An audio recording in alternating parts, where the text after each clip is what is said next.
గత 10 ఏళ్లతో పోలిస్తే 2024 తర్వాత ఇప్పుడు మళ్ళీ బాబు గారు అధికారంలోకి వచ్చిన తర్వాత అమరావతి రాజధాని అమరావతి సంబంధించిన పనులు కాస్తంత వేగంగానే నడుస్తున్నాయి అనేది. కానీ గత కొద్ది రోజులుగా పనులు చాలా నత్తనడకన సాగుతున్నాయి, బ్రేకులు పడుతున్నాయి అనేది. దానికి రకరకాల కారణాలు ఉన్నాయి. ఒకటి మెయిన్ ఫస్ట్ నుంచి వినిపిస్తున్నది, కార్మికులు దొరకట్లేదు, కూలీలు దొరకట్లేదు, పనిచేసేవాళ్ళు. ఒకప్పుడు లక్షల్లో ఉన్నారు, లేదంటే వేలల్లో ఉన్నారు లెక్క చెప్పుకో.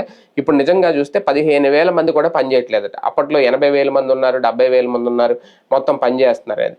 అంటే కూలీలు తగ్గడం వెనక ఏంటి? రెండో దశ భూ సమీకరణ విషయంలో మొదటి దశతో పోలిస్తే అంత సజావుగా అయితే సాగట్లేదు. చాలా చోట్ల వ్యతిరేకతలు వినిపిస్తున్నాయి. అలాగే రైతులకి ఇచ్చిన లేఅవుట్ల విషయంలో కూడా చాలా మందకోడిగా సాగుతున్నాయి. దానికి తోడు వర్షాలు కురిస్తే గనక పనులు ఆగిపోతున్నాయి. నీళ్లు నిలవండిపోవడం, కొన్ని చోట మోటార్లు పెట్టి తోడుతున్నారట నీళ్లు.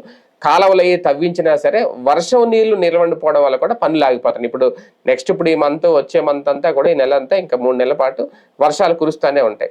ఇక్కడ కార్మికుల విషయంలో ఏం చేయాలి, రైతుల విషయంలో ఏ నిర్ణయం తీసుకోవాలి, అధికారులు ఏం చేస్తున్నారు, 1,00,000 కారణాలు ఉన్నాయి అమరావతి పనులు బ్రేకులు పడడానికి. ఏం చేయాలి, ప్రభుత్వం ఏం చేస్తుంది, ఇదే అంశం మీద చర్చించే ప్రయత్నం చేద్దాం. సరే, ఒక రకంగా 2024 తర్వాత కాస్తంత ఫాస్ట్గానే నడిచిన పనులు అని చెప్పుకోవాలి ఒక రకంగా అమరావతి పనులు. కానీ ఈ నెల 2 నెలలకి వాళ్ళ ఆంధ్రజ్యోతిలో కూడా రాసింది అదే, వాళ్ళు ఓపెన్ గానే రాసినట్టున్నారు. ఎక్కడ నేను మొత్తం చదివితే ఎక్కడ జగన్ ప్రస్తావన రాలేదు. ఎక్కడైనా జగన్ వల్ల, గత 5 ఏళ్ళ వల్ల అంటారేమో కానీ అది రాయలేదు. కానీ పనులు అయితే బ్రేక్ పడుతున్నాయి, స్లో ఇని అన్న మాట అయితే వాస్తవమే. అంటే ఏంటి ఇక్కడ అధికారుల లోపమా, నిజంగా కార్మికులు ఇక మనకి ఎవరికి దొరకట్లేదా, ఎలా చూడాలి? నా వార్తలో రాశారు స్టార్టింగ్ లో, జగన్ 5 ఏళ్లు చెడగొట్టడం వల్ల ఆగిపోవడం మూలంగా ఈ సంక్షోభం తలెత్తింది. ఇప్పుడు ఆగమేఘాల మీద నడిపిద్దాం అనుకుంటుంటే సమస్యలు వస్తున్నాయి. అయితే ఇక్కడ సమస్య ఎక్కడ వస్తుందంటే, ఎవరి చేతిలో ఏమీ లేదు. ఇప్పుడు వీళ్ళు ఏమని చెప్తారు, సంక్షేమ పథకాల వలన ఇక్కడ ఉన్న పబ్లిక్ అందరూ పాడైపోయి దొరకట్లేదు. ఇప్పుడు అమరావతి ప్రాంతంలో రైతు కూలీలు అందరూ ఏమైపోయారో తెలియదు.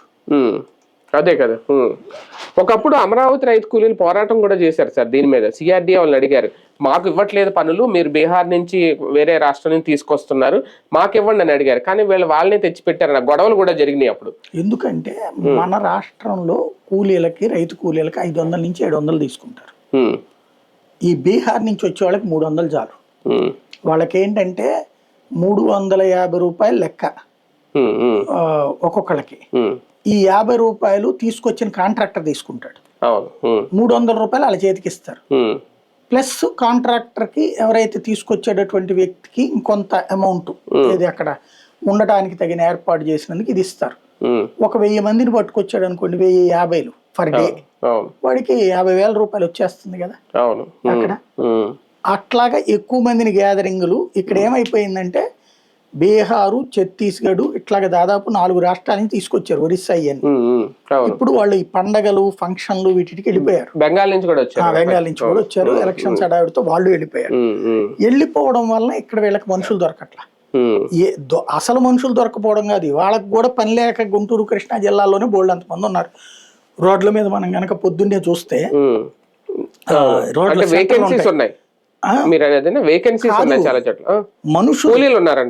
కుప్పలు తెప్పలు ఉన్నారు. నేను గుంటూరులో చూస్తున్నా, విజయవాడలో చూస్తున్నా. విజయవాడలో మా ఇందిరాగాంధీ స్టేడియం దగ్గర, మా సింగనగర్ లో ఉండేటటువంటి వాళ్ళు. కాకపోతే ఏంటంటే ఇక్కడున్న కాంట్రాక్టర్లు వాళ్ళని తెచ్చుకోవట్లా. వాళ్ళందరూ భవన నిర్మాణ కార్మికులే. మా ఏరియాలో చుట్టుపక్కల ఉన్నటువంటి రియల్ ఎస్టేట్ లో తిరిగే చేసే వాళ్ళందరూ పొద్దున్నే ఒక ఆటో వేసుకొచ్చి, ఆ వెనకాల నుంచునే ఆటో ఉంటుంది, 7 సీటర్ కాకుండా పెద్దది, అంటే చిన్న పనులు ఉన్న వాళ్ళని 7 సీటర్ ఆటోలో ఎక్కించుకెళ్తారు. పెద్దదుందేమో అందరినీ నుంచో పెట్టుకుంటారు, క్యారేజీలు కట్టుకుని పొద్దున్నే. దాదాపుగా 7-8 సెంటర్లు ఉన్నాయి విజయవాడలో. ఆ 7-8 సెంటర్ల నుంచి తీసుకెళ్తుంటారు. వాళ్ళు అక్కడే నుంచుంటున్నారు రోజు. ఇప్పటికి కూడా అట్లా కనబడతానే ఉన్నారు. వాళ్ళతో మాట్లాడుకుంటే అందరిని అక్కడికి తీసుకెళ్లొచ్చు. కాకపోతే వీళ్ళకి ఇక్కడ ఏమవుతున్నదంటే, ఒక కాంట్రాక్టర్ మనస్తత్వం ఎట్లుంటది, ఎక్కువ పని చేయించుకోవాలి, తక్కువ జీతం ఇవ్వాలి. ఇక్కడ వీళ్ళేమో ఈ చుట్టుపక్కల వాళ్ళు అయితే ఇంటికి వెళ్ళిపోతారు. వీళ్ళకి రోజు ట్రాన్స్పోర్టేషన్ ఏర్పాటు చేయాలి, ప్లస్ ఫుడ్ వండుకుని తీసుకుని వస్తారు, మళ్ళీ సాయంత్రానికి వెళ్ళిపోతారు. అదే ఆ బీహార్ రైల్వే అయితే అవసరమైతే రాత్రి కూడా పని చేయించుకుంటున్నారు వాళ్ళతో. కంటిన్యూటీ వర్క్ ఉంటుంది. కానీ మరి మన కూలీలు దినసరి కూలీలు పొద్దున్న సాయంత్రం ఇంటికి వచ్చేస్తారు, వస్తారు, గంట 2 గంటలు రెస్ట్ తీసుకుంటారు, బ్రేక్. అది వాళ్ళకి నచ్చట్లా. అదే మరి కాంట్రాక్టర్ల అవసరం ఇక్కడ. ఈ కాంట్రాక్టర్లు అందరూ ఏంటి, అసలు బాసులు ఎవడిక్కడ ఉండడు, అవును, ఆ కింద ఉన్నోళ్ళు చేయాలి. వాళ్ళు వీళ్ళ చేత ఇట్లా నిదానంగా పని చేయించారు అనుకోండి, తేడా వస్తుంది. అక్కడ బాస్ తిడతాడు, ఇదివరకు 10 రూపాయలతో అయ్యే పని నువ్వు ఇప్పుడు 30 రూపాయలు ఎందుకు అవుతుంది అంటాడు. కాబట్టి వాళ్ళు మాకెందుకు వచ్చిన కూడా వాళ్ళు వెళ్ళిపోయారు, మళ్ళీ వాళ్ళు వస్తేనే చేయించుకున్నాం అనే లెక్కన వాళ్ళు ఉన్నారు. వాస్తవంగా కృష్ణా గుంటూరు జిల్లాల్లో గనక ఒక వెహికల్స్ పెట్టుకుని తీసుకుని వెళ్తే కనీసం నాకు తెలిసి ఒక 30-40 వేల మంది కూలీలు దొరుకుతారు రోజుకి. మాట్లాడుకోవాలంతే, అట్లాంటి ప్రయత్నం చేయట్లేదు. ఇక ఇప్పుడు చేసే ఉపయోగం లేదు. ఈయన 2 నెలలు కూడా చెయ్యొచ్చు. నేను పర్టికులర్గా నాకేంటంటే మనం యాడికి పోయినా చుట్టూ ఉన్నది అబ్జర్వ్ చేయడం అలవాటు. నేను ఈ పొద్దున పూట టిఫిన్కి వెళ్ళినప్పుడు, టీ తాగడానికి వెళ్ళినప్పుడు, సాయంత్రం పుట్టం చూస్తుంటా. వీళ్ళు కూలీలు పొద్దున పూటలో ఏంటంటే 10 దాకా చూస్తారు, 10 లోపు ఎవరు రాబోతే ఇంటికి వెళ్ళిపోతారు మళ్ళీ. లేదా అప్పుడు ఎవరన్నా చిన్నది కొంత తక్కువకి ఇస్తానన్నా వెళ్తారు కొంతమంది పనికి. ఇది రెగ్యులర్ కనబడేది. వాళ్ళు అట్లాగే ఉంటున్నారు. అందులో ఇదివరకటి రోజుల్లో పొద్దున్నే ఆ ఎండాకాలం అంటే గనక ఇదివరకు రియల్ ఎస్టేట్ వర్క్ విపరీతంగా ఉండేది మా చుట్టుపక్కల. దానివల్ల అసలు దొరికేవాళ్ళు కాదు. ఇప్పుడు దొరుకుతున్నారు, అంటే రియల్ ఎస్టేట్ వర్క్ తగ్గింది ఇక్కడ పని. అప్పుడు ఇక్కడికి తెచ్చుకోవచ్చు కదా. అంటే సార్ ఇంకొకటి కూడా, అంటే నా మామూలుగా జనరల్ డౌట్, ఇప్పుడు అమరావతి ప్రాంతంలో పనులు జరిగే ఈ ప్రాంతానికి ఇప్పుడు మనం వెళ్ళాలంటే, సపోజ్ విజయవాడ నుంచి మీరు వెళ్ళాలన్నా, గుంటూరు నుంచి వెళ్ళాలన్నా మినిమం వెళ్ళాలన్నా 1 అవర్ టైం పడుతుంది సార్, 1.5 అవర్ టైం పడుతుంది. ఇప్పుడు ఈ కూలీల్ని డైరెక్ట్ గా మీరు ఒక వెహికల్ పెట్టి తీసుకెళ్లి మళ్ళీ వాళ్ళని తీసుకొచ్చి ఇక్కడ దింపాలి డైలీ, అంటే ఈ ప్రాంతాలను తీసుకెళ్ళాలి. అదే బీహార్, కర్ణాటక, మహారాష్ట్ర అటు సైడ్ నుంచి వచ్చారనుకోండి, బెంగాల్ నుంచి, వాళ్ళు అక్కడే ఉంటారు. ఇప్పుడు దానికోసం ఈ కాంట్రాక్ట్ కూడా వాళ్ళకి ఇంపార్టెన్స్ ఇస్తున్నారు, కానీ లోకల్ వాళ్ళని తీసుకోవట్లేదు. అదే కదా ప్రభుత్వం అక్కడే చెప్పాలి కదా. అంటే వీళ్ళకి కూడా ఏమైనా అకామిడేషన్ లాంటిది ఏర్పాటు చేసి, వీళ్ళు మనోళ్ళకి అలవాట్లేదు ఉండటం. అంటే ఇప్పుడు ఈ 6 నెలలకు ఒకసారి, 3 నెలలకు ఒకసారి వాళ్ళకి కొంచెం ఒక 10 days ఎంత హాలిడేస్ లాగా ఇతర రాష్ట్రాల్లో మనోళ్ళు కూడా వెళ్ళి అట్లా చేస్తారు. అవును, కానీ ఇక్కడ చేయమన్నప్పుడు చేయరు. అక్కడే కదా వెళ్ళొస్తాలే నేను అనేసి వచ్చేస్తారు. అదేమంటే వాళ్ళకి కట్ చేసుకోపో అంటారు. లేదు ఏదో ఫంక్షన్ ఉంటది, ఏదో ఒంట్లో బాగాలేదు నేను ఇంటికి పోతున్నాను అంటే కాదన్నారు. ఇప్పుడు అదే బీహార్ పోయారు అనుకో మనోళ్ళు, ఆ నుంచి ఇక్కడికి రాలేదు. మాకు గోదావరి జిల్లాలో ఏదైనా ఒక అపార్ట్మెంట్ లాంటిది కట్టామనుకో సార్, శ్రీకాకుళం, విజయనగరం నుంచి వచ్చేస్తారు ఫ్యామిలీ, అక్కడే ఒక పొలాలు పోయి ఎన్ని పెట్టుకుని అక్కడే గుడిసి వేసుకొని ఆ బిల్డింగ్ అయ్యే వరకు ఉండి వెళ్తారు. అట్లాగా ఉంటారు. అట్లాగే ఇది ఒక కన్స్ట్రక్షన్ చేయడం, అట్లా చేస్తే మనకు పక్క రాష్ట్రాలను తీసుకొచ్చే అవకాశం ఉండదు కదా అనేది. ఇక్కడ నేను అనేది వీళ్ళందరూ కూడా బడా బడా కాంట్రాక్టర్లు, వాళ్ళు సబ్ కాంట్రాక్టర్కి ఇస్తున్నారు. వాళ్ళు ఎంతసేపటికి కూడా ఈ అమౌంట్ లెక్కేసుకుంటున్నారు. ఈ గ్యాప్ రావడం వలన రేపు పొద్దున్న రేటు పెరుగుతుంది. కానీ ప్రభుత్వం అడిగి మళ్ళీ తీసుకోవచ్చులే మనం, ధైర్యం. ప్రభుత్వంతో మళ్ళీ కావాలంటే ఇదిగో లేట్ అవ్వడం వల్ల ఖర్చు పెరిగిందని మళ్ళీ దాన్ని కరెక్షన్ చేయించి, ఇప్పుడు మొన్న 300 కోట్లు అనుకుంటే సరే 500 కోట్లు చేస్తారు. అంతే తప్పించి ప్రభుత్వం అన్న ఆలోచించాలి. ఇప్పుడు మీరు చెప్పిన శ్రీకాకుళం, విజయనగరం నుంచి తీసుకొచ్చి ఉంటే సరిపోయేదిగా, ఎందుకు తేలేదు? చాలా మంది ఉంటారు. అలాగే కరీంనగర్, నిజామాబాద్ నుంచి కూడా తెచ్చుకోవచ్చు. మనం మొన్న కూడా రాయలసీమ ప్రాంతాల నుంచి బెంగళూరు పోయారు, కర్ణాటక పోతున్నారు. ఇప్పటికి కూడా అనంతపురం నుంచి కూడా చాలా మంది రాయలసీమ ప్రాంతాలన్నిటి నుంచి వెళ్తున్నారు. మన వాళ్ళకి అసలు ఆ ఆలోచన లేదు. ఇదేంటంటే ఎవడో బ్రోకర్ ఉంటాడు బీహార్ వాటి అయితే ఒకటే తెచ్చేస్తాడు ఒక 500-1000 మందిని. ఇది అక్కడ 100, అక్కడ 50 ఇట్టా చేసుకునే దానికంటే అది బెటర్. ఇదొక కారణం అయితే, మరొకటి రైతులకు ఇవ్వాల్సిన లేఅవుట్ల విషయంలో జాప్యం చేయడం కూడా, మౌలిక వసతులు ఇంకా పూర్తిగా తీసుకురాలేదు. దాని వల్ల కూడా కన్స్ట్రక్షన్స్ లేట్ అవుతున్నాయి. అమరావతి స్లో అవుతుందా అంటే సమస్య ఎక్కడంటే ప్రైవేట్ ల్యాండ్ లేకపోవడం వల్ల అన్న సంగతి నీళ్ళు రాయిట్లా. రైతులకి లేఅవుట్ లేట్ అంటున్నారు. రైతులకి లేఅవుట్ లేట్ ఓకే, 12 ఏళ్ళు ఇప్పటికే లేట్ అయిపోయింది, అది పక్కన పెడదాం. ప్రైవేట్ ఇక్కడ ఆ ల్యాండ్ ఇచ్చేసి ఉంటే రైతుకి, రైతు ఎవరికో డెవలప్మెంట్ కి ఇచ్చుకుంటాడు, అట్లా నడుస్తుంది. నేను ఇవాళకి కూడా అతిపెద్ద లోపం ఏంటయ్యా అంటే ప్రైవేటు సిస్టమ్ లేకపోవడం, అక్కడ సామాన్యుడికి అవకాశం లేకపోవడం. ఇంకోటి ఇవాళకి కూడా నోటి మాటలతో హౌసింగ్ మాట్లాడుతున్నారు, కానీ ఇప్పుడు మీకు ఒక ప్రాంతం డెవలప్ అవ్వాలంటే మధ్య తరగతి లేబర్ ఉండాలి. కేవలం కోటీశ్వరుడు మాత్రం ఉండాలంటే కోటీశ్వరుడు ఇంట్లో పని మనిషి ఎక్కడ ఉండాలా? కోటీశ్వరుడు ఇంటికి వచ్చేటువంటి ప్లంబర్ ఎక్కడ ఉండాలా? వాళ్ళు విజయవాడ నుంచినో గుంటూరు నుంచినో రావాలంటే ఇంకా అప్పుడు నీకు ఎట్లా ఎస్టాబ్లిష్ అవుతుంది? ఇప్పుడు మీకు హైదరాబాద్ లో ఈ మన రింగ్ రోడ్డు ఉంది కదా, ఇన్నర్ రింగ్ రోడ్డు పొడవునా వెళ్తే ఈ పక్కన దిగుతాం కదా, అలాంటి అనేక ప్రదేశాల్లో విల్లాలు ఉన్నాయి. అవును, నేను ఒకసారి తక్కువ రేట్లో కావాలి నాకు ఒక 40-50 లక్షలు అంటే తీసుకెళ్లి చూపెట్టారు. అక్కడ 50 లక్షల్లోనే విల్లా వస్తుంది, చక్కగా 200 గజాలు, అద్భుతంగా ఉంది. దాదాపుగా 100 విల్లాలు కట్టేసి ఉన్నాయి, కానీ కొనేవాడు లేడు. ఎందుకని అంటే ఆ ఏరియాలో ఎవరు డెవలప్మెంట్ ఉండదు.